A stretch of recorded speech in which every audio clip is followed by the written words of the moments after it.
This week, I had a conversation with a teenage girl which broke my heart. She swore not once, not twice, that she wants nothing to do with men. Initially, I silently applauded what I thought was her sense of modesty. However, when I probed a little, her response was that is what broke my heart. Her mother has told her countless times there is nothing good about men. There is nothing good about men. So as we celebrate Women's Day, what does it mean to me or to you? Broadly, International Women's Day celebrates women's achievements and acts as that annual milestone for societies to reflect upon their efforts to empower girls and women to achieve highly. So one may ask, is there any benefit in International Women's Day in commemorating that day? Yes, I would say it's important. Why?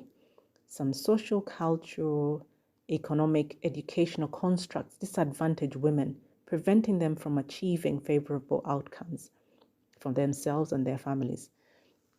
Efforts to redress the balance are sometimes hijacked by the individuals whose belief is that girls and women can only achieve good outcomes if men are completely out of the picture.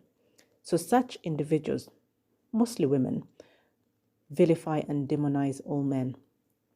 Empowering girls to face and even take on the world should not be a quest to put men down, to turn them into man-haters. Reflecting upon God's creation of night and day and their benefit to us, we see that where one offers us the best chances of seeking a livelihood, the other offers us rest. Work with no rest would break us. In the same way, life without men, contrary to what some men-hating women think, would certainly break us as women. We need the balance. So the reflections for this Women's Day are we doing enough to balance out our girls in their preparedness outlook for life? Put another way, are our interactions with both boys and girls teaching them the right things about life to empower them for the opportunities and challenges life naturally presents? Or are our teachings toxic? As humans, we absorb from and are taught by those around us, willingly and unwillingly. So this International Women's Day coincides with thoughts that have been taking shape over the last few months, culminating in the conclusion that I am truly my mother's daughter. How so? Threading a needle to repair some clothes, I see that I do it exactly as she does it, how she taught me. Then at dinner invitations, where a particularly tasty dish is served, trust me to ask for the recipe and go and try it out at home. And then no home or street we visit has its plants immune to my fingers, and I always ask for a few cuttings of whatever new plants I see. Then there's the reminding or pointing out poor social habits, such as lazily dragging footwear along the floor, will not go amiss. Fussing over the detail, sitting right, chewing right, walking right, the etiquette that makes people socially appealing.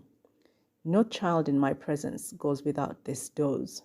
Growing up, she often told us when we had not done a particular task to her standards. And she would say, I'm not a quarrelsome person. You people turn me into a quarrelsome person. Secretly, I used to think no one can make another person quarrelsome. She really must like or enjoy quarreling. Today, I get the same thoughts running through my head. Oh my, these kids turned me into a quarrelsome person. Her fussing was a thing known to her parents too. And there was an interesting story to this. As is common in African families that have an elderly parent living away from the city, when that parent needs medical attention, they come to the city for a few days. So my mom's elderly uncle, who was a brother to her father, was staying with us, and he jokingly told us, in his very cantankerous way, he liked to see her fuss. So often he would deliberately drop crumbs onto the floor, and he would wait for my mother to come pick them up because she couldn't stand the mess. So that's the fussing over the detail. Then I never lose an opportunity to teach speaking right, grammar, self-control, self-discipline. She often tells us of her exasperated relatives who at family events in the village she reminds them about how to cook, serve, deliver, and general hospitality. And then there's something I suppose that is more poignant for me. That in the heart of COVID, or at the height of COVID, when a dear brother to my father passed away, we suspected he had succumbed to COVID. So as a family, we agreed that she should not go to the Lumbe, the vigil, due to the risk of catching COVID. It fell to me to ensure that she did not go to the vigil. I stood by her gate to block her every attempt to escape from home, to jostle to take her handbag from her hands. To be honest, even I was shocked at the determination to do what was right. Days later, she told her relatives that she could not believe that I, of all people, had stopped her from leaving her home. However, only a few months ago did I link that resolve that I have to her. On the day of Eid, one of her long-standing friends with whom we were celebrating the day made a remark about our mother having always been determined. So I guess the apple doesn't fall far from the tree. And then I struggle seriously to remain calm in the company of indisciplined children who show little respect for companions and the environment. So if I can help it, I remind the child or children of what good behavior would look like.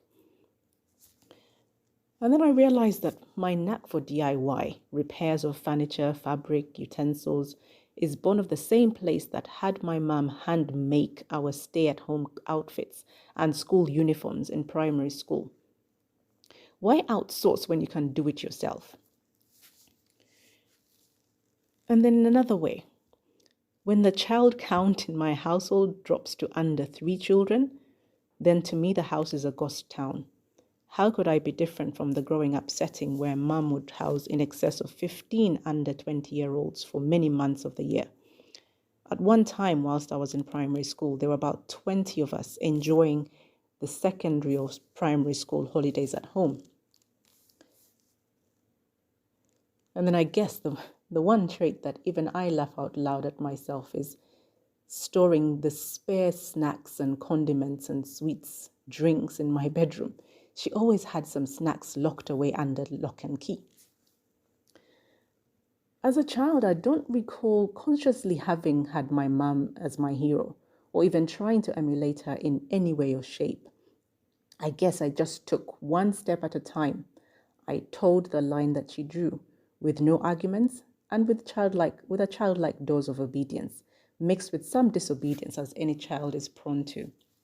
However, as a reflection on who I am today, I see that I have become and I am my mother's daughter. Despite not having consciously set out to emulate her, I am now what I grew up seeing, hearing, and doing. These reflections would be incomplete if it wasn't made clear that at this point in life, I see aspects in my mother that I admire and now want to consciously emulate. 1, her loyalty. She's fiercely loyal. Having married into my dad's family, where her husband had in excess of 40 aunties and uncles, where my great-grandfather, by the way, having been on a mission to single-handedly create a strong clan of his own, she became one of them. The newer or younger members of my dad's side of the family may be mistaken into thinking she's one of the same clan. She has been loyal to the family, even after 33 years of my father's passing. So for this loyal spirit, I pray to God the same. Her fighting spirit. Now this has only been a recent realization. At a recent Eid celebration, again, a family friend, an aunt asked about our mum, who was absent. And after telling her how she was, she responded that she has always been determined. Before this, a couple of years or so ago, I called on another lifelong family friend who after the opening greetings asked me how the fighter was. I mumbled some words in response and concluded that he must have mistaken me for someone else. However, on another encounter with the same friend, again he asked me about the fighter. This time he added a few comments that made me realize that he was referring to my mum. For that fighter spirit, I pray to God the same. And then there's her concern for others. Long before market vendors started to call female customers mummy, everyone I knew around us called her mummy, be it her nieces, her blood nephews, her in-laws, the helpers at home, so the nephews and nieces by marriage, all called her mummy. She has welcomed and guided countless people who have come her way. And for this concern for others, I pray to God the same. Her educator spirit is another one. Despite not being a teacher by profession, you will never spend a minute in her company and she doesn't remind you or teach you of a thing or two that you should do or should have done better or more efficiently. It may be in the kitchen, in etiquette, in self-presentation, in relationships. She is always teaching, educating. Growing up, she would tell us of how to ensure that we were counted amongst the educated. She reminded us not to behave like we have not been educated. An educated person stands out, she says. Of course, she makes the distinction between being schooled and being educated. So it is clear that I have learned from her demeanor, her interactions with my father, friends, relatives. Alhamdulillah, I am happy for what I have learned. However, there are those women whose lives with husbands and fathers have been painful and perhaps even filled with abuse. For such women, in their pain, they may see the only way that they can protect their little girls is to warn them off men. Unfortunately, that would cripple them and leave them vulnerable to exploitation. So in closing, as men and women, yes, to the men too, let's take this Women's Day to reflect on one. What did we learn from the women in our lives? If it was good and made us stronger for this journey of life, are we teaching it to our boys and girls? Yes, both boys and girls. 2, no empowerment of girls is possible without consideration of preparing the boys for living happily with empowered women. So let us engage in conversations about what we are teaching them. And 3, there is no victory in planting the seed of the hatred of men in our girls. It will only serve to cripple them.